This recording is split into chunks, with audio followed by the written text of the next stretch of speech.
बिस्मिल्लाहिर्रहमानिर्रहीम। अस्सलाम वालेकुम। मां तव्हांजो पंहिंजो मोहम्मद अली साणी। हक़ मौजूद जिए लतीफ़ जी ॿोली। मुंहिंजी गुज़ारिश सिंधियुनि खे इहा आहे, सिंध वासियुनि खे इहा आहे, नौजवाननि खे रिक्वेस्ट आहे, हम्बल रिक्वेस्ट आहे, इल्तिजा आहे, गुज़ारिश आहे त भली कराची अचो। कराची अचो। कराची में 500 क़िस्म जे रोज़गार जा ज़रिया अथव। हिते फैक्ट्रियूं, कारखाना, दुकान, होटल, ॿियो न त नंढा नंढा कारोबार कयो। चांहि विकिणण वारो जेको आहे उनजे अॻ में मां क्लिप्स रखियूं आहिनि। 2-2.5 हज़ार रुपया माण्हू कमाइनि था। नंढा हेतिरा ॿार थर्मास नंढड़ो, उन में 4-5-6 कोप अथनि, नंढड़ी बाल्टड़ी आहे, उन में करे हू खपाइनि था ऐं 2-2.5-3 हज़ार रुपया रोज़ु कमाइनि था। अहिड़े नमूने सां तव्हां चिप्स जा स्टॉल लॻाए सघो था, सब्ज़ीअ जा रेड़ा हलाए सघो था, तव्हां पकोड़ो नंढो जेको रोल आहे उहे, या ॿिए क़िस्म जो नंढा नंढा कारोबार। का शइ 1000-1200-1500 रुपए जी तव्हां शयूं वठी जोड़िया बाज़ार में रांदीका अहिड़े क़िस्म जा वठी ऐं तव्हांखे चौंकनि ते बीह रहियो, उहे उते जेका रुपए ते रुपयो फ़ाइदो आहे।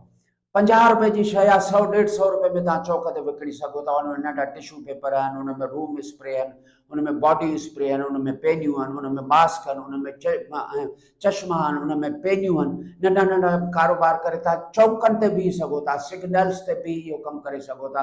पर ईगो मारणो पवंदो आहे तव्हांखे, पंहिंजी हठ वॾाई ऐं जेका हरू भरू जी फूफ आहे, मां वरी इहो कमु कयां, न इहो कमु करिणो पवंदो। तॾहिं सिंधी माण्हू तरक़ी कंदा।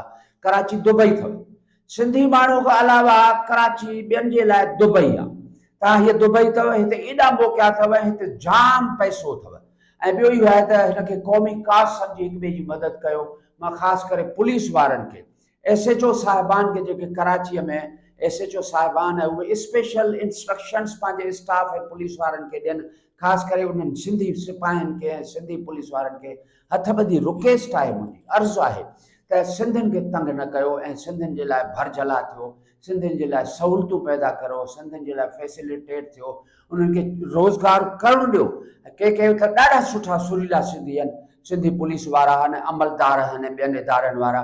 पर के त वरी अहिड़ा बेसुरा पुलिस वारा आहिनि, अहिड़ा बेसुरा पुलिस वारा आहिनि, मां तव्हांखे छा ॿुधायां। त ॻोल्हे वञी पंहिंजे सिंधीअ खे वञी था तलाश कनि, उन जे लाइ मुसीबतूं पैदा कनि त जीअं भॼी वञे, रोज़गार बंदि करे वञे। ईअं न कयो। मां हथ थो ॿधायां, पंहिंजे सिंधियुनि जी सहूलियत जी कारी कयो, सिंधियुनि खे रोज़गार करणु ॾियो, सिंधियुनि जे लाइ भरजला थियो। सिंधियो कराची अचो, ओ मुंहिंजा सिंधियो कराची अचो। कराची दुबई अथव। ईमानदारीअ सां कराची दुबई अथव बाबा। हिक ॿिए जे लाइ सहूलियतकार थियो। तव्हां कंहिंखे रहाइश ॾेई सघो था, तव्हां कंहिंजे लाइ को 5,000-10,000 करे रोज़गार कराए ॾेई सघो था, कयो। ऐं मां रिक्वेस्ट थो कयां तव्हांखे त सिंधियुनि जी मदद कयो, पुलिस वारनि खे। ऐं ॿिया जेके बिजली गैस में असांजा दोस्त आहिनि, उहे बि उन्हनि खे जेकॾहिं किथे को तार लॻाइण में या कंहिं उन में मदद करे सघनि था त उहा बि उन्हनि जी कनि त जीअं उहो रोज़ी रोटी करे सघनि। तव्हांजी वॾी महिरबानी। जिए लतीफ़ जी ॿोली। हक़ मौजूद। मोहम्मद अली साणी।